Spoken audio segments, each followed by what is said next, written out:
cette année, nous avons décidé d'éviter des personnes idoines hein, qui sont dans le sujet même de la circulation routière afin de nous parler un peu de tout ce qui motive, tout ce qui fait partie de ce monde-là. Avec beaucoup de plaisir, nous recevons M. Paul Écou, il est consultant. Avec lui, nous allons parler de la circulation routière et de la réglementation. Bonjour monsieur. Bonjour monsieur Paul Écou. Bonjour Alex. Bienvenue. Merci. Alors tout de suite, on va vous demander quelle est la réglementation en vigueur et est-ce qu'elle est respectée? Est-ce qu'elle est respectée? Je ne peux pas vraiment m'hasarder à y répondre parce qu'il n'y a pas d'études, il n'y a pas de statistiques. Ce n'est pas pour défendre les Ivoiriens, mais pour les brebis galeuses, les chauffards, il y en a sur toutes les routes du monde. Sauf qu'en Côte d'Ivoire, les Ivoiriens ont cette particularité de croire que le code de la route, c'est plus des habitudes, des pratiques de conduite. Ce sont des préjugés qu'il faut laisser tomber. Le code de la route, comme son nom l'indique, c'est un ensemble de tests de loi. Et c'est ce que nous allons essayer d'expliquer aux Ivoiriens. Quelles sont les dispositions essentielles, qu'est-ce qu'il faut faire, comment se comporter sur la route. Tout cela est régi par la législation en vigueur. Est-ce que c'est respecté? Est-ce qu'on peut le dire comme ça de façon péremptoire que les Ivoiriens, je ris même en posant la question, respectent le code, la réglementation routière? Tout à l'heure, je venais de le dire, je n'ai pas envie de m'y hasarder parce qu'il n'y a pas d'études officielles. C'est vrai que certaines situations de conduite sur les voies laissent à désirer. Mais bon, je suppose que après les statistiques de guichet unique, il y a 450 000 automobilistes. Si les Ivoiriens étaient si mauvais chauffeurs que ça, quand même, on ne pourrait pas circuler. Je pense qu'on fait des efforts. Je pense qu'on ignore beaucoup de choses. On a beaucoup de méconnaissance de nos tests.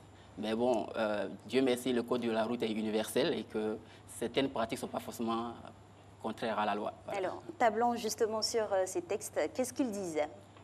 Je veux qu'on retienne que notre code de la route est éminemment pénal. Notre code de la route, c'est du droit pénal. Donc, il prévoit beaucoup d'infractions, beaucoup de délits. Le code de la route, il est assez complexe chez nous. Il tire ses origines dans une loi de 1963 qui réglemente la police de la circulation routière, qui est complétée par un décret qui vient d'être révisé en 2016. Et comme je l'ai dit, cet ensemble met environ 1 millier de règles à connaître pour l'usager de la route. 1 millier, ça fait beaucoup. Ça fait beaucoup, Le exactement. minimum, ce serait quoi? Qu'est-ce qu'il faut savoir quand on est à bord d'un véhicule, au volant? Qu'est-ce qu'il faut savoir, le minimum, pour pouvoir limiter les dégâts? Pour pouvoir limiter les dégâts, je vais essayer de résumer le code en quelques grands principes. D'accord. Pour rappeler aux Ivoiriens que le code de la route, il s'applique pareillement pour tous les usagers. Le code de la route entend par usager le conducteur, le piéton, et le décret de 2016 a inclus les passagers. Du coup, comme il s'applique pareillement pour tout le monde, la règle de priorité à droite doit être respectée, que ce soit un poids lourd ou un cycliste.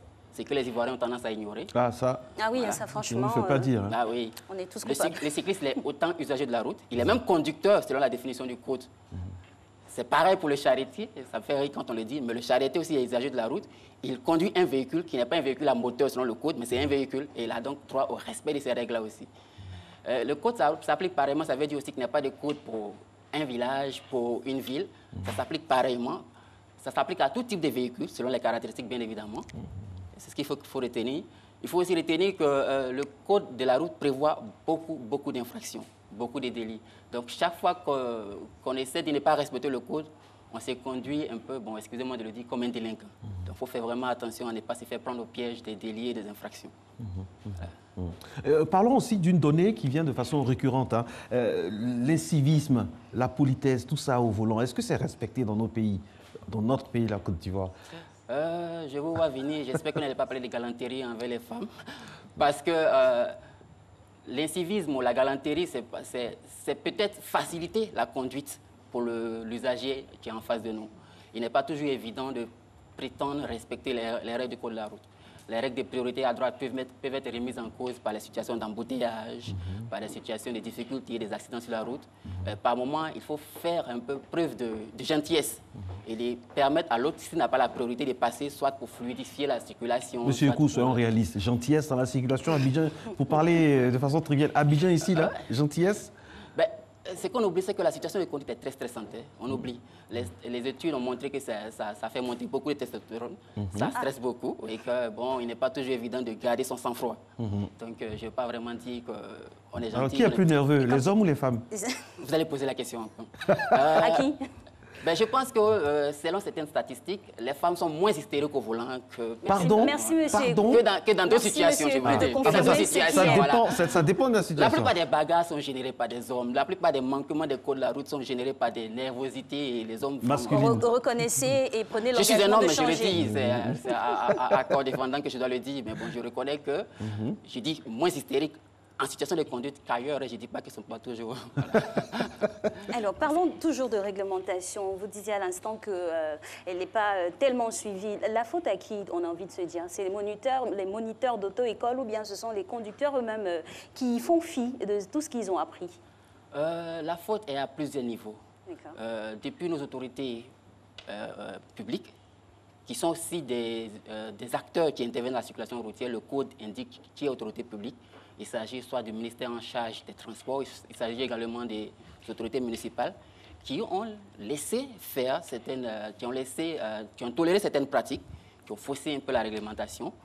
Il y a aussi le fait... Lesquelles les pratiques par exemple, les stationnements abusifs, l'occupation anarchique de certains trottoirs, ce sont des tolérances. C'est bien réglementé. Le code définit clairement à quoi est destiné un trottoir, à quoi est destiné l'accotement. Mais certaines pratiques commerciales, certaines activités mercantiles ont pris le pas sur la circulation routière sur la côte. Très important. Et ça, c'est un thème qui est cher à notre oui, on aura l'occasion d'en parler. Surtout, c'est vrai qu'il faut une bonne réglementation, mais il faut que l'instrument premier, c'est-à-dire la route, soit vraiment en bon état avec ces personnes qui vendent aux alentours. On les chasse pas. Des fois, ça crée énormément de problèmes. Merci beaucoup, monsieur Ekou. C'est notre monsieur sécurité routière sur Matin Bonheur. Il sera avec nous comme ça tout le temps pour nous parler un peu de tout ce qui rythme la circulation routière au sens propre comme au sens figuré. Tout ce qui est autour, la réglementation, tout ça.